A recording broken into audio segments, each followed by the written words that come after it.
Normandy, July 1944.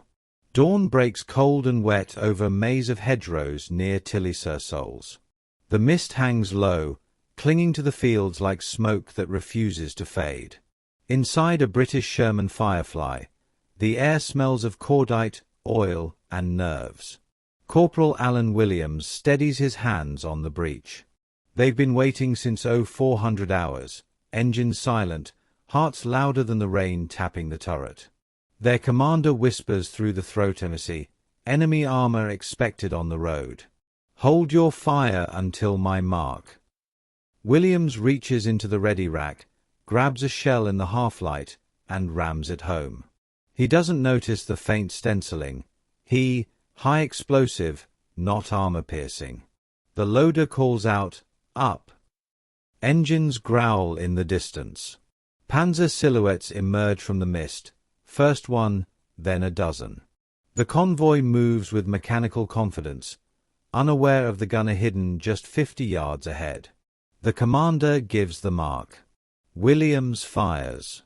A blinding flash tears through the hedgerow, followed by an eruption that no one expected. The wrong shell has found its target, and within 60 seconds, an entire German convoy will be engulfed in fire. By mid-July 1944, the fields of Normandy had turned into a vast, grinding battlefield of steel and mud. The initial triumph of D-Day had given way to a brutal stalemate. The Allies, now entrenched across the French Bocage country, faced an enemy that refused to yield. Every hedgerow concealed an ambush. Every road bend could hide a German 88mm gun or a column of panzers waiting for a chance to strike. The British Second Army, under Lieutenant General Miles Dempsey, was pushing south from Caen. Its spearhead, the 21st Army Group, was a patchwork of British and Canadian divisions fighting inch by inch through villages that no longer existed. Operation Epsom, Operation Charnwood, Goodwood, names written in planning rooms but paid for in smoke, sweat, and shattered men. For the armoured regiments, the greatest fear had a single name, the Panzer. The German Panther and Tiger tanks were monsters of steel, thickly armoured, deadly at long range, and commanded by crews hardened by years of combat on the Eastern Front. Their 75mm and 88mm guns could pierce a Sherman from over a mile away. The Allied crews often never saw the shot that killed them.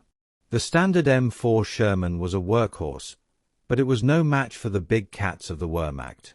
Its 75mm gun could barely scratch a Panther's frontal armor. British and Canadian tankers knew it all too well. The grim nickname Ronson, after the cigarette lighter, said it all: lights every time. Crews fought with courage, but courage alone could not match German firepower. That imbalance led to one of the most important battlefield innovations of the war, the Sherman Firefly. Engineers in Britain had managed to cram the fearsome 17-pounder anti-tank gun into the narrow turret of the American Sherman. It was a feat of improvisation and necessity, a weapon designed to level the playing field. The Firefly carried several types of ammunition: APCBC, armor-piercing, capped, ballistic cap, for standard anti-armor work, APDS, armor-piercing, discarding sabot, for high-velocity penetration, and high explosive, for soft targets and fortifications. In the rush of combat, those subtle differences mattered. One could punch clean through a Tiger's frontal plate. The other, designed for infantry and bunkers, could obliterate a truck but barely dent a tank's hull. These stories aren't just history, they're proof of human courage and sacrifice. If you too salute these heroes, make sure to like the video, subscribe to the channel, and become a part of our journey. And don't forget to tell us in the comments, where in the world are you watching from? Let's continue the story. In theory, every Firefly crew knew their rounds by color code and weight. In practice, the chaos of battle turned precision into guesswork. Ammunition came from scattered depots, often packed in mismatched crates. Supply lines were long, roads were under fire, and crews were exhausted. A single mistake, a crate labeled wrong, a shell passed up in haste, could mean the difference between life and death. By July, the British were learning those lessons daily. The panzer divisions defending Curren, particularly the Panzer Division and 12th SS Panzer Hitlerjugend, were among the best the Germans had left in the West. They counterattacked with disciplined fury, trying to throw the Allies back into the sea. Each engagement cost them men and fuel, but their armor still struck fear into anyone who saw the Black Cross through a gun sight. In the midst of this grinding campaign, the Firefly became both a symbol of hope and a target of hate. German crews quickly learned to identify the longer barrel of the 17-pounder and aimed for it first. British gunners, in turn, camouflaged their barrels with paint and cloth to look like standard Shermans. It was a deadly game of deception and speed. Whoever fired first usually survived. But in the hedgerows, there were no clear front lines. Engagements happened at ranges so close that doctrine meant nothing. Shots were fired by instinct. Tanks advanced yard by yard, through sunken lanes and fields walled by earth and thorns. Visibility was measured in meters. The roar of engines was both warning and invitation. On one of those mist-covered mornings, the crew of a Firefly from the 24th Lancers, a British armoured regiment attached to the 8th Armoured Brigade, took position near a narrow road south of Tilly-sur-Seulles. Their orders were simple: block the route, delay any German armour moving north to reinforce Curren. They were one tank among many, but the events that followed would become legend in the regiment's history. Ammunition had been rushed forward overnight. It came in crates that had changed hands half a dozen times, passed along muddy tracks in the dark. In the quiet before dawn, Corporal Alan Williams' loader worked by touch, stacking shells by feel, not by label.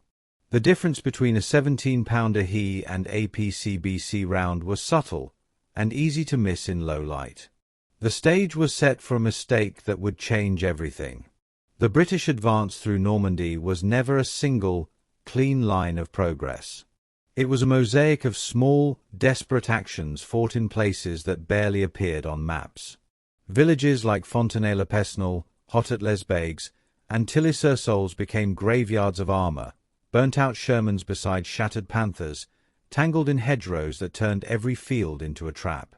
By mid-July, supply confusion was at its peak. Fuel, rations, and ammunition were all moving under fire. German artillery harassed the rear lines constantly, blowing bridges and blocking roads. When trucks did arrive, their loads were often mixed, ammunition for field guns stacked with tank shells, and markings rubbed off by rain or mud. Crews relied on memory, routine, and luck. For the tankers of the 24th Lancers, this chaos was routine.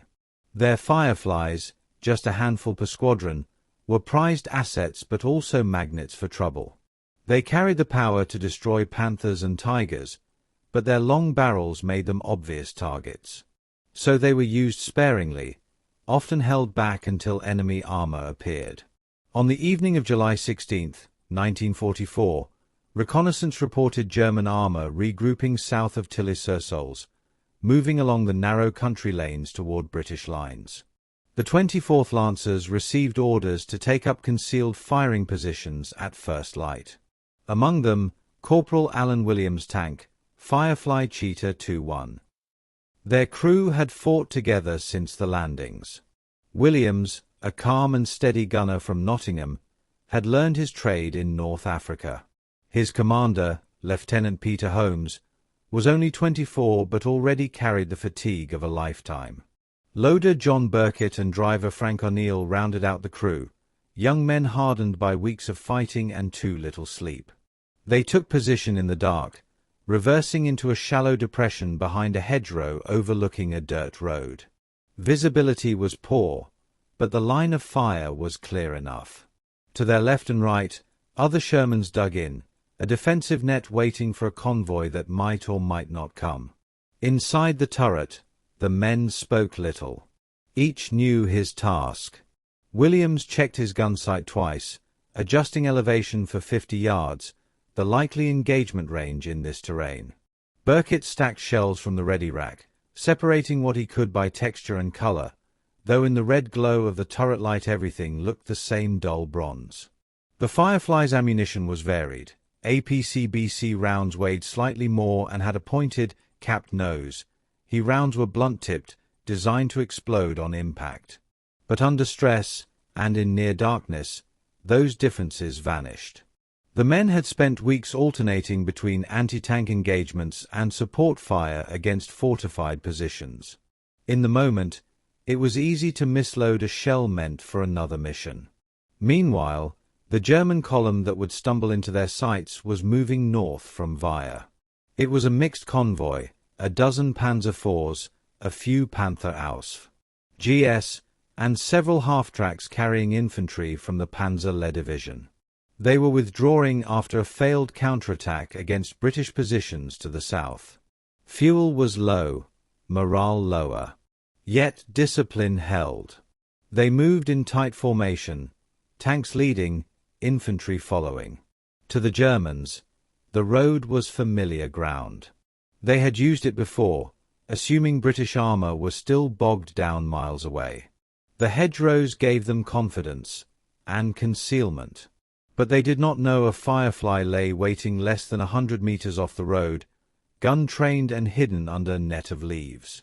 At 0430 hours, the first rumble of engines reached the British positions. Holmes watched through binoculars, catching movement in the fog.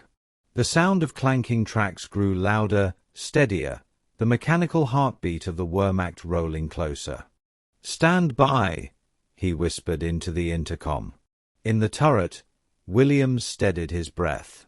He pulled a shell from the ready rack, slid it into the breech, and locked it in place with a metallic click. Burkitt slapped the breech shut. The round was ready. But it was the wrong one. In the half-light, the He shell looked almost identical to the armor-piercing round, slightly shorter, slightly lighter. Neither man noticed.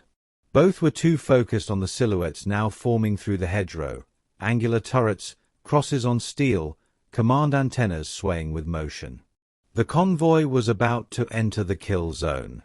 The first Panther rolled past the hedgerow, its commander scanning the tree line. For a moment, it looked straight toward the Firefly, then turned away. Inside the British tank, hearts pounded. The next seconds would decide everything. And with the touch of a trigger, a mistake would turn into one of the most astonishing anti-armor kills of the campaign. The story of what happened in that Norman field cannot be understood by looking only at the machines. It was shaped by men, by nerves, instincts, training, and the crushing pressure of moments where seconds measured the line between life and death. The human angle. Inside the Sherman Firefly, the world was a cage of steel and sweat. Visibility was almost zero. The crew lived through slits and periscopes. Every noise mattered. The ping of a track, the click of a shell locking into the breech, the muffled heartbeat of the engine idling beneath them. Corporal Alan Williams was the gunner. His job was precision. But in Normandy, precision often meant improvisation. He had fired hundreds of rounds since D-Day, some at bunkers, others at moving armor. The lines between ammunition types blurred when adrenaline surged and the commander's orders came sharp and fast. His commander, Lieutenant Peter Holmes, carried the burden of calm. A Firefly was a prime target. Every German tanker knew that its long 17-pounder barrel spelled death. Holmes had learned to hide fear under professionalism, to speak clearly, to sound certain even when he wasn't. Loader John Burkitt worked mechanically, muscle memory guiding him. The turret was cramped, every motion rehearsed 100 times. To keep up with the rate of fire meant predicting the gunner's next move before he asked for it. That morning, Burkitt's hands reached instinctively for the round on top of the rack, and he shell placed there hours earlier during the night resupply. He didn't think. He just loaded. The driver, Frank O'Neill, sat below, watching dials and dust through a slit no wider than his palm. He could not see what the others saw. He had to imagine it through sound and vibration. The tension inside that tank mirrored thousands of others across Normandy. British and Canadian crews, often younger than 25, faced veterans of the Eastern Front who had mastered the art of killing tanks. The odds were never equal, but that imbalance forced innovation and desperation. The technical angle. The 17-pounder gun was a marvel of British design. It fired a shell nearly twice as powerful as the American 75mm. The gun could penetrate 140mm of armor at 500 meters, enough to punch clean through the frontal plate of a Panther if the shot was well placed. But the Firefly's power came with trade-offs. Its recoil was violent. The breech barely cleared the turret wall. Loading was awkward, especially under fire. The ammunition was large and heavy, each round almost 4 feet long. There were 3 main types of ammunition. APCBC, armor-piercing, capped, ballistic cap. The standard anti-tank round, heavy and accurate, with a steel core designed to punch through armor and cause internal spool. APDS, armor-piercing, discarding sabot. A newer, high-velocity round, lighter and faster but sometimes erratic at long range. High explosive. A round designed not to pierce armor but to detonate on impact, producing a shockwave and fragmentation capable of tearing apart trucks, infantry, or thin-skinned vehicles. Under normal circumstances, firing an He shell at a tank was almost pointless. The blast could damage optics or tracks, but it rarely penetrated. However, in the hedgerows of Normandy, circumstances were rarely normal. At ranges under 100 meters, even an He shell could behave differently. The explosive force at such close distance could detonate external fuel or ammunition stowed on the outside of German tanks. The Panzers often carried extra jerry cans and spare shells strapped to their sides. A direct hit there could trigger a chain reaction, not by piercing armor, but by igniting what surrounded it.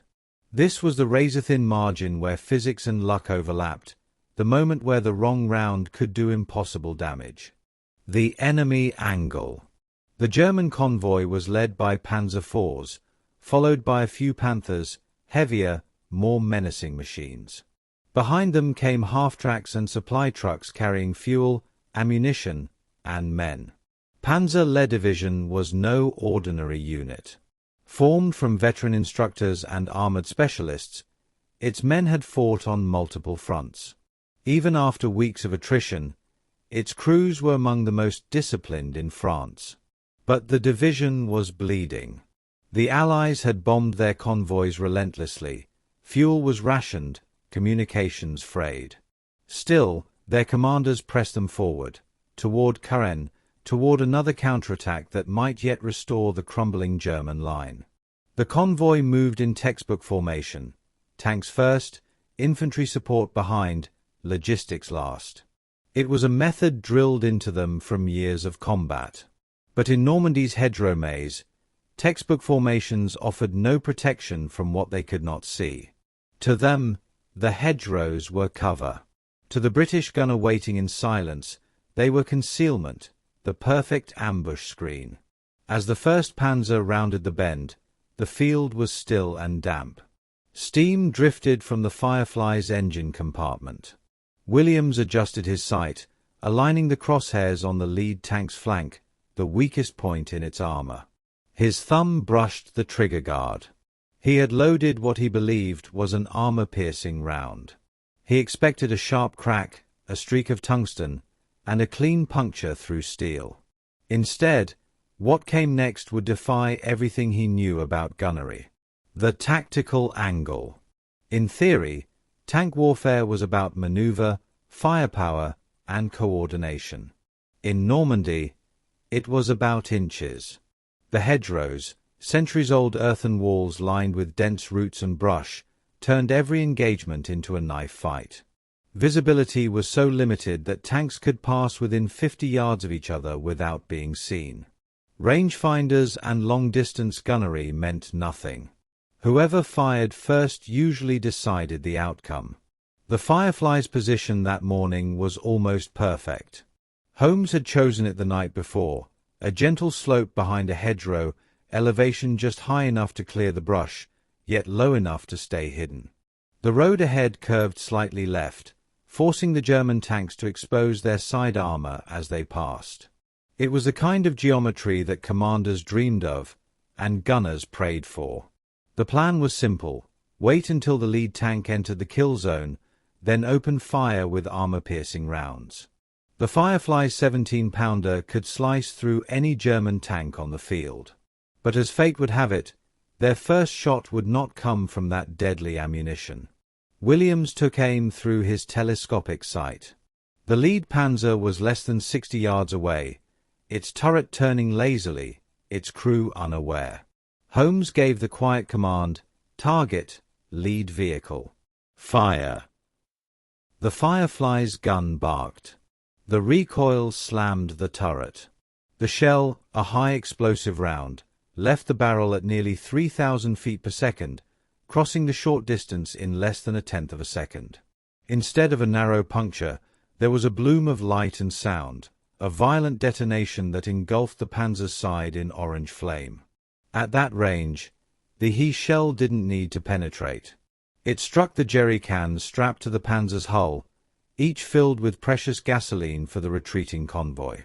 The explosion ignited them instantly, setting off the spare 75mm rounds stored externally. Within seconds, the tank's turret blew off its mount, hurled into the ditch. To the British crew, it looked like magic or madness. Holmes blinked through the periscope, stunned. Williams hesitated for a fraction of a second, unsure if he'd hit a weak point or a miracle. Then the commander shouted, "Reload, fire again." The psychological angle. No amount of training prepares a man for the moment his mistake becomes salvation. Inside the Firefly, the air was now thick with smoke and disbelief. The loader, Burkitt, realized the truth first. He'd grabbed an shell. But there was no time to dwell on it. The German column was halting, confusion spreading through the formation. Williams fired again. Another shell, another thunderous detonation. This one struck a half-track loaded with ammunition just behind the burning panzer. The blast sent shrapnel slicing through the air. German infantry dived for cover, their formation dissolving into panic. The convoy's discipline, its greatest strength, now turned against it. The lead tanks blocked the road, those behind had nowhere to turn. Engines roared, gears clashed, but the narrow lane offered no escape. Holmes' voice cracked through the intercom, "Keep firing! Keep them buttoned up!" Williams obeyed, working the breech as fast as Burkitt could load. 3 more rounds followed in quick succession. Each found a target, a fuel truck, a parked half-track, a second panzer that had tried to pivot off the road. Within seconds, the hedgerow was an inferno. The heat was so intense that the Firefly's crew could feel it through their armor. The gunner's mistake had turned the landscape into a death trap. For the Germans, the shock was paralyzing. They could not see the source of the attack, only the eruptions of fire among their own vehicles. Radio traffic broke into chaos, fragmented shouts, overlapping orders. Some commanders tried to reverse, others demanded their men press forward. None of it mattered. The road was blocked by burning steel. The moral angle. What happened that morning would later be remembered as both extraordinary and tragic. In war, chance often determines outcomes that strategy cannot. The wrong ammunition, the product of exhaustion, confusion, and human error, had achieved what the best training could not. But within the crew, there was no triumph, only shock. Holmes stared at the wreckage through his sight, watching men leap from burning vehicles. The smell of fuel and flesh mingled in the wind. For a brief, haunting moment, the silence that followed each explosion was louder than the noise itself. The ethics of destruction were never discussed in the turret. There was no room for philosophy in a space barely large enough for breath. Yet each man felt the same uneasy truth, that their survival had come not from skill or valor, but from a single accident in the darkness before dawn. Outside, the German convoy lay broken. What had begun as a disciplined withdrawal ended as chaos and flame. Smoke rose in thick columns that blotted out the morning sun. The Firefly remained still, engine idling, its barrel glowing faintly red from repeated firing. For 1 minute, perhaps less, the war had tilted on the edge of coincidence. But that minute would ripple through the day. The destruction of the convoy disrupted German communications and stalled their counterattack, opening a gap that British infantry would soon exploit. In a campaign measured by attrition, it was a small victory. But for those who lived it, it was unforgettable. The crew did not yet know the full scale of what they had done, or that within hours, reports of a Firefly that destroyed a panzer column in 60 seconds would travel up the chain of command. And as the smoke began to clear, one realization settled among the men inside Cheetah 2-1. Their mistake had not only saved their lives, it had changed the course of the fight. The next minutes would prove it. The hedgerow was now burning, a wall of orange flame and black smoke that twisted into the sky. The first explosion had ripped open the road. The next few had turned it into an inferno. Through the periscope, Lieutenant Holmes could barely see the shapes of what had once been tanks. The silhouettes wavered in the heat, distorted like mirages in a furnace. But the battle wasn't over. Through the smoke, another Panther loomed into view, larger, slower, its crew attempting to swing its turret toward the source of the destruction. The German commander was reacting fast, disciplined even under fire. The Panther's 75mm kilowatt K-42 gun could tear through a Sherman like paper if it found its mark. Inside Cheetah 2-1, Corporal Williams barked, "Target, Panther, 3 o'clock." His voice trembled with adrenaline. Burkett slammed another round into the breech, again, and he shell. They had no time to switch. Williams adjusted the sight, lining up the turret ring of the advancing tank. The crosshairs steadied for a heartbeat, then the Firefly fired. The explosion tore into the ground just short of the Panther's glacis plate, showering it with mud and fragments. It didn't penetrate, but the blast wave slammed against the tank's vision ports, cracking periscopes and stunning the crew inside. The Panther's gun hesitated, its aim faltering. Holmes seized the moment. "Back up 5 yards, reload armor-piercing," he shouted. The Firefly's gears groaned as O'Neill reversed into cover. The next shell Burkett loaded was the right one, APCBC, the proper tank killer. The gun's breech clanged shut with finality. Williams exhaled slowly. He knew this shot mattered. The smoke was shifting, visibility was poor, but he could make out the outline of the Panther through the flame. The turret was still turning toward them. He waited, just enough for the enemy to expose its side. Then he squeezed the trigger. The 17-pounder roared. The shot was perfect. The APCBC round punched through the Panther's side armor, igniting its internal ammunition. For an instant, the entire tank seemed to bulge outward, then erupted in a column of fire.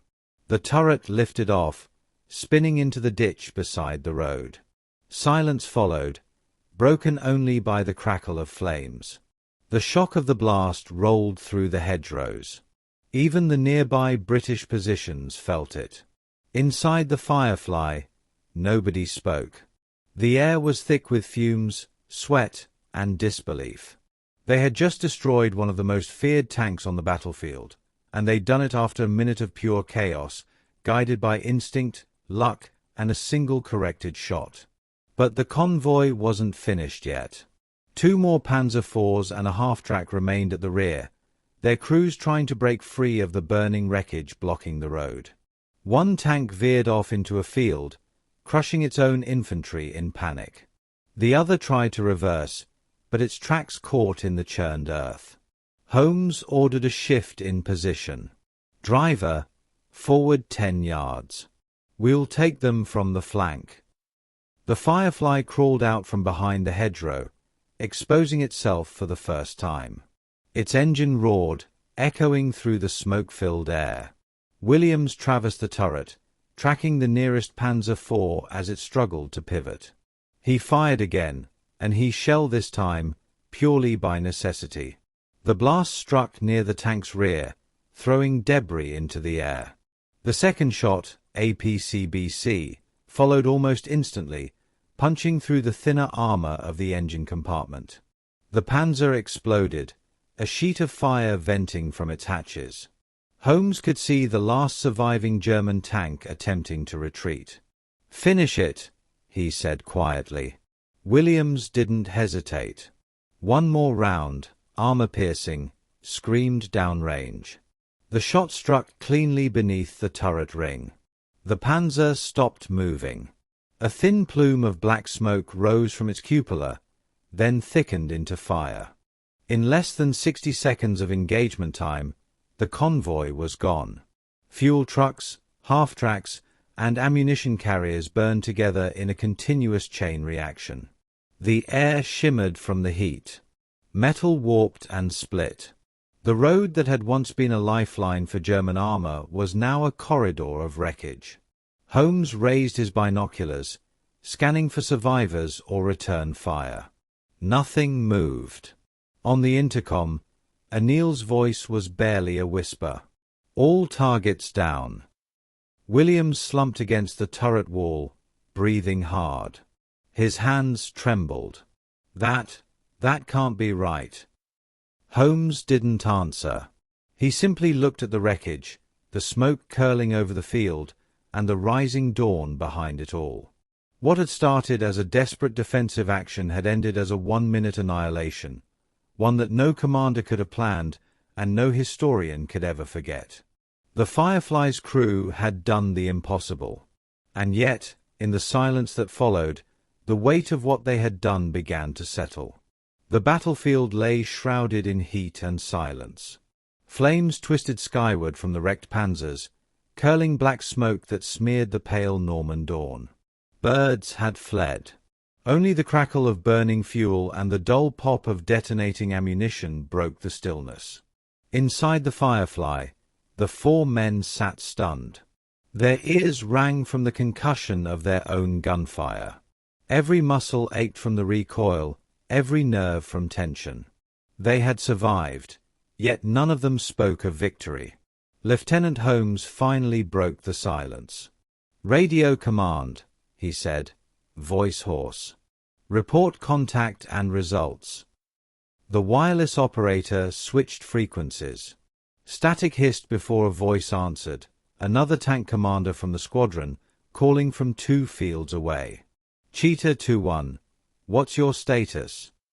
"Engaged enemy column," Holmes replied. "Multiple armored vehicles destroyed. Road blocked. Area secured." "Repeat, multiple." "Confirmed. At least 5 panzers, several support vehicles." "Over." There was a pause.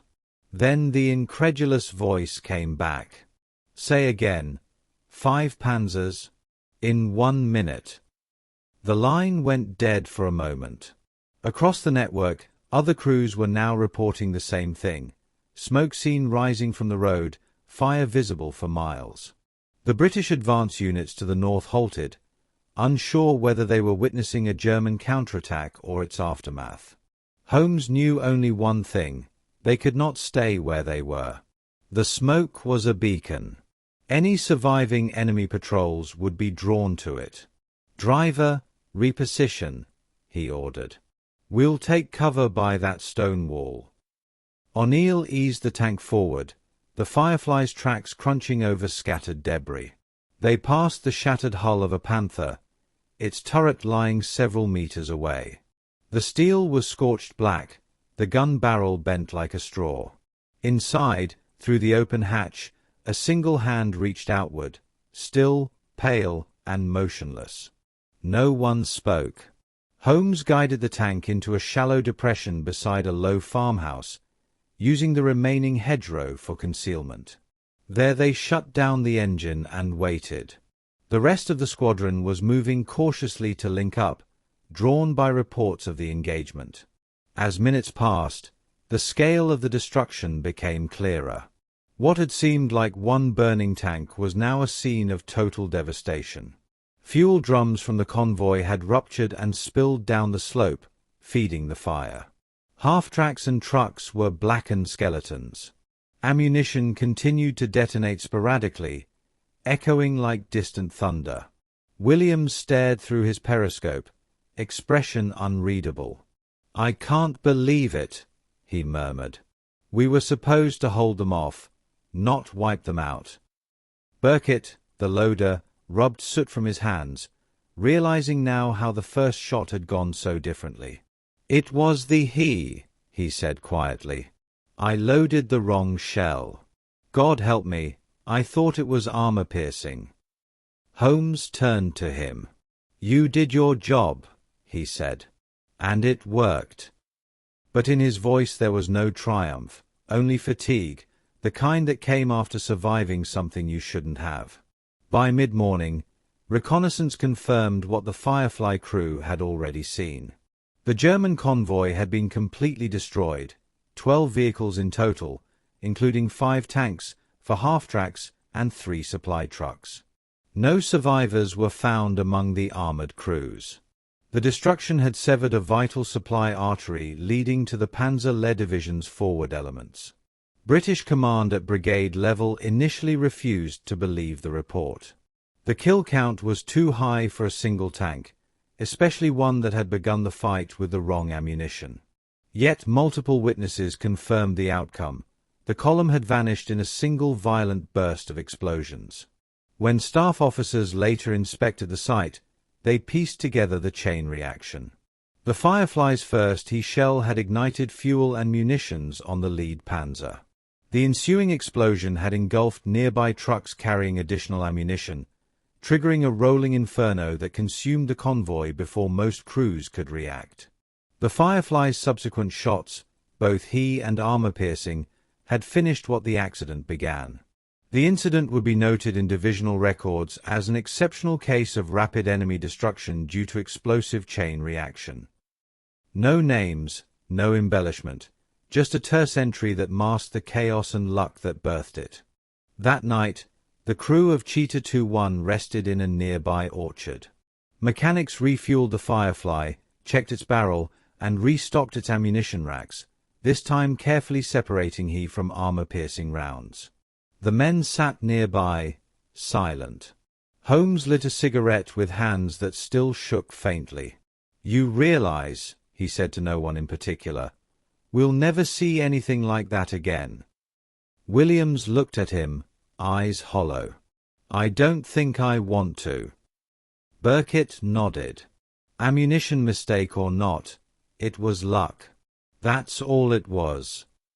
Holmes exhaled slowly. "Luck," he repeated. "And physics." The wind shifted, carrying the smell of burned fuel across the orchard. For the rest of the day, they could still see the black smoke rising above the hedgerows, a dark pillar marking the place where chance had rewritten the rulebook of tank warfare. By sunset, the wreckage was still burning. The German front in that sector had collapsed, and somewhere amid the ashes, the shattered remains of the Panzer Convoy told a story that no man could have invented, only witnessed. It was over in under a minute, but its echoes would carry far beyond Normandy. By the following morning, British engineers were already clearing the road where the Panzer Convoy had met its end. The air was thick with the stench of diesel and scorched metal. Flies gathered on the edges of the blackened craters, and twisted tank treads jutted from the mud like broken ribs. The hedgerows that had hidden both hunter and hunted were reduced to charred stumps. Reports filtered in slowly through divisional channels. Initial estimates placed German losses at 12 vehicles, confirmed later by on-site inspection. Among them were 5 Panzers, including 2 Panthers, 1 Panzer IV, and a pair of lighter armored cars. Several trucks had been carrying 120mm mortar shells and fuel drums, the combination of which explained the magnitude of the explosion that followed the Firefly's first shot. The event spread quickly among nearby regiments. Soldiers who had witnessed the column's destruction described it with awe and disbelief. Like the sky caught fire, one infantryman told the war correspondent embedded with the 8th Armored Brigade. Another described the scene as a thunderclap of luck and terror. British intelligence officers pieced together the larger context. The destroyed convoy had belonged to an advanced supply group attached to Panzer Division, one of Germany's elite armored formations. It had been en route to resupply frontline units counterattacking near Villers-Bocage. The loss of that convoy, though small in scale, had immediate operational consequences. Panzer Les push stalled for nearly 48 hours, giving the British 7th Armoured Division time to regroup and reinforce. Back at brigade headquarters, Lieutenant Holmes and his crew were debriefed. They gave their account calmly, step by step. The clerks recorded each detail, each round fired, each distance estimated. The mention of the wrong shell drew skeptical glances, but Holmes insisted on including it in his report. "We fired one high-explosive round by mistake," the lieutenant stated. "It struck the lead vehicle. Chain detonation followed. Further shots were fired for effect." When the written summary reached divisional command, a single sentence was added at the end by an anonymous officer. Result: catastrophic enemy loss. Circumstances extraordinary. For Corporal Williams, the man behind the gun, the moment replayed endlessly in his mind. He would later say in an interview decades after the war, "You don't think about it until later, that it was just a hand's turn of difference between one type of shell and another. One mistake, and the whole world seemed to explode." Historians examining the unit logs and ordnance records after the war confirmed the plausibility of the event. The Sherman Firefly's 17-pounder gun was among the most powerful Allied tank weapons of the conflict, firing shells with immense velocity and destructive force. Even a high-explosive round, though not designed for piercing armor, could devastate lightly protected vehicles or trigger secondary detonations if it struck volatile cargo, as it did that morning. The chain reaction likely followed this sequence. The He shell impacted the forward Panzer's external fuel container, rupturing it instantly. Flames engulfed adjacent ammunition crates stacked in a nearby truck. The explosion spread to an additional Panther, whose internal fuel tanks ignited. The resulting fireball swept through the convoy line, setting off multiple simultaneous detonations. For a moment in time, it was as if every volatile element of modern mechanized warfare, fuel, munitions, steel, and fire, had collided in one narrow road. By the time reconnaissance photos were taken later that day, the scene resembled the aftermath of an airstrike, not a tank ambush. Intelligence analysts initially suspected RAF Typhoons had struck the convoy until the Firefly cruise position and report confirmed otherwise. When the story reached London, it was briefly summarized in internal bulletins as exceptional tank engagement in Normandy. The details were too strange, too coincidental to make for official propaganda. The Ministry of Information preferred tales of deliberate precision, not accidents turned victories. Yet among the armored crews on the front, the story spread quietly, passed from one tank to another over mugs of tea and whispered through radios between operations. They called it simply the 1-minute convoy. The destruction on that road had halted more than a column. It had briefly broken the myth of German armoured invincibility in Normandy. In the days that followed, rain returned to Normandy. It fell over the burnt-out hulks of the convoy, washing soot into the ditches and dulling the twisted metal to a lifeless grey. Farmers from nearby villages crept back to their fields, standing silently at the edges of the devastation. Where once there had been hedgerows and wheat, now there were only craters, fragments, and the ghostly smell of fuel that lingered even after the flames were gone. The British engineers finished clearing the road by the third day. Bulldozers pushed the remnants of the panzers into shallow ditches. Infantry patrols collected what could be salvaged, identity tags, documents, and the occasional intact weapon. The convoy had ceased to exist as a fighting force. Yet, for all the destruction it caused the Germans, the event never appeared in the official communiques. There was no headline in the Times, no radio broadcast announcing the miracle ambush. To the British command, it was a tactical anomaly, a moment of chance that could not be replicated or planned. To the men who had witnessed it, it was something far more visceral, a reminder of how little control even the most disciplined soldiers had once the first shot was fired. Within the Firefly's crew, the incident left a permanent mark. Lieutenant Holmes received a quiet commendation for exceptional composure under combat conditions, though the paperwork never mentioned the error that had sparked the entire event. Corporal Williams, the gunner, declined a recommendation for a medal, saying simply, "It wasn't bravery. It was a mistake that got out of hand." For Burkitt, the loader, the memory of that day haunted him long after the campaign ended. He would later write in a letter to a regimental historian, "We were trained to fight with precision, every shell, every command, measured. But that day, everything was chaos. It reminded me that war isn't won by skill alone. Sometimes it's decided by accident, by a single wrong movement."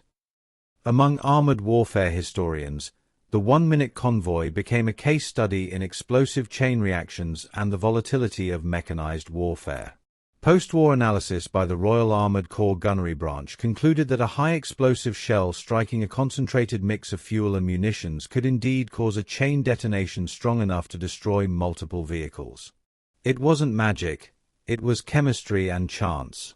Still, beyond the numbers and physics, the psychological effect was profound.